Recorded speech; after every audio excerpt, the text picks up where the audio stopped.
First ಇಲ್ಲಿ ಒಂದು ಕಡಾಯಿಗೆ ನೀರು ಹಾಕಿ ಚೆನ್ನಾಗಿ ಕುದಿ ಬಂದಮೇಲೆ ಪಾಸ್ತಾದ ಪೆನ್ನ ಆ್ಯಡ್ ಮಾಡ್ತಾ ಇದ್ದೀನಿ.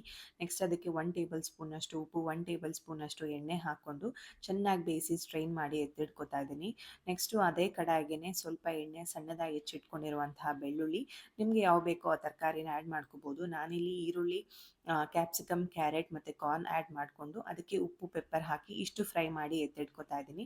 ನೆಕ್ಸ್ಟ್ ಇಲ್ಲಿ ವೈಟ್ ಸಾಸ್ ರೆಡಿ ಮಾಡ್ತಾ ಇದ್ದೀನಿ. ಇದಕ್ಕೆ ಸ್ವಲ್ಪ ಬೆಣ್ಣೆ ಹಾಕಿ 2 3 ಟೇಬಲ್ ಸ್ಪೂನಷ್ಟು ಮೈದಾ ಹಾಕಿ ಚೆನ್ನಾಗಿ ಮಿಕ್ಸ್ ಆದಮೇಲೆ ನಿಮಗೆ ಎಷ್ಟು ಸಾಸ್ ಬೇಕೋ ಅಷ್ಟು ಹಾಲು ಹಾಕ್ಕೊಂಡು ಚೆನ್ನಾಗಿ ಮಿಕ್ಸ್ ಮಾಡ್ಕೋಬೇಕು. ಅದು ಬರ್ತಾ ಬರ್ತಾ ಗಟ್ಟಿ ಆಗ್ತಾ ಬರುತ್ತೆ.